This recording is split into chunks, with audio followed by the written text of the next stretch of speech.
Good morning friends. आइए आज हम बात करते हैं यूजीसी नेट से रिलेटेड क्वेश्चंस की।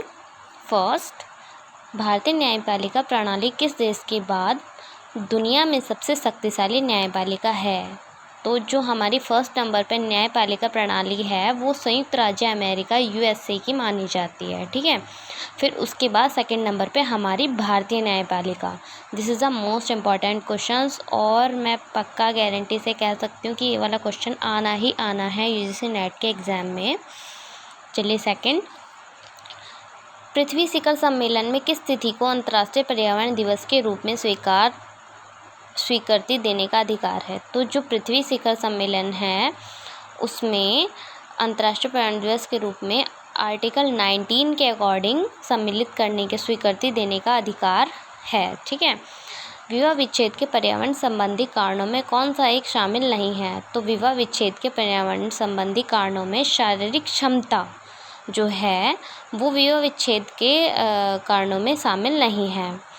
कॉमन लॉ से क्या तात्पर्य है? जो कॉमन लॉ होता है वो क्या होता है? तो संपूर्ण आंगल विधि का जो विधि समूह है जो उसे ही हम कॉमन लॉ कहते हैं। ठीक है, एकांता में हस्तक्षेप के विरुद्ध अधिकारों में क्या शामिल नहीं है? तो भाई हमारी जो एकांता का अधिकार है, निजता का अधिकार है, प्राइवेसी का, तो उसमें अधिकारों में एक क्या शामिल नहीं है? विचार, अंतःकरण व स्वतंत्रता पर प्रतिबंध।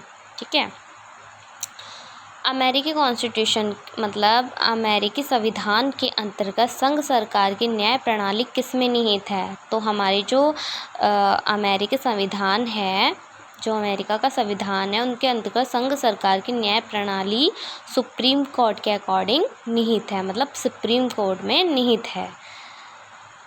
किस वर्ष जमियत ए उलेमा ने बाल विवाह रोकने के खिलाफ मुस्लिमों को अवज्ञा आंदोलन में शामिल होने की अपील की? मतलब क्या था कि भाई जो जमियत ए उलेमा थे, जो हमारे ये जो मुस्लिम होते थे, तो उनमें जो उलेमा होता था वो बहुत ही एक तरीके से, जिस तरीके से आज के समय में मौलवी मौलाना माने जाते हैं, जो बहुत ही निपुण होते हैं काफ़ी समय से, मतलब वो मुस्लिम जो कुरान वगैरह होती हैं और मुस्लिम ग्रंथों का उन्हें अच्छे से ज्ञान होता है, तो उन्हें आज के टाइम में क्या कहा जाता है?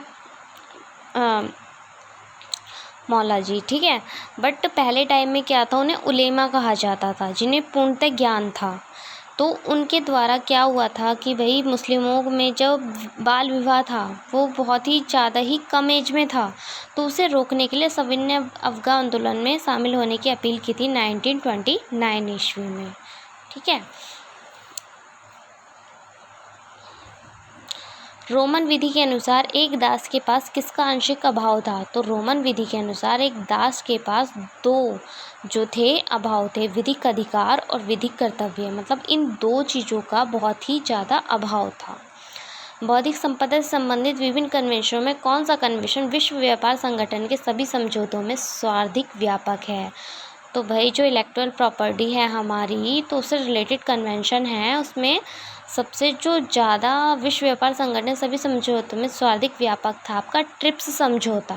ठीक है, विधायन का तात्पर्य क्या होता है? तो आपको सभी को पता ही होगा प्रॉपर तरीके से कि विधायन क्या होता है हमारा, जो विधि निर्माण करता है, जो एक लॉ को, कानून को बनाता है। ठीक है, भारतीय संविधान के किस अनुच्छेद के अंतर्गत धार्मिक अल्पसंख्यकों के साथ साथ भाषाई अल्पसंख्यकों को अपने शिक्षण संस्थानों की स्थापना व संस्कृति को बनाए रखने का विशेषाधिकार दिया गया?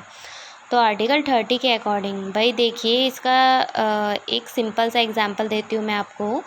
जो मुस्लिमों के ये होते हैं आपके मदरसे जो होते हैं, ठीक है, तो वो उनको पहले अधिकार नहीं था। ठीक, भाषाई आधार पर इनको जो मान्यता मिली वो हमारे भारतीय संविधान के आर्टिकल 30 के अकॉर्डिंग मिली। ठीक है, निवारक निरोध अधिनियम में कौन सा मूल अधिकार प्रभावित होता है? तो हमारा निवारक निरोध अधिनियम में भ्रमण की स्वतंत्रता का अधिकार प्रभावित होता है। सबसे ज़्यादा प्रभाव हमारे भ्रमण के मतलब स्वतंत्र रूप से घूमने फिरने के अधिकार पर ही पड़ता है। विधिक संदर्भ में स्वामित्व शब्द का प्रथम बार प्रयोग कब किया गया? तो विधिक संदर्भ में, लॉ में, जूरिस्प्रूडेंस में स्वामित्व शब्द का प्रथम बार प्रयोग 1853 यानी 1853 में किया गया था। चलिए धन्यवाद।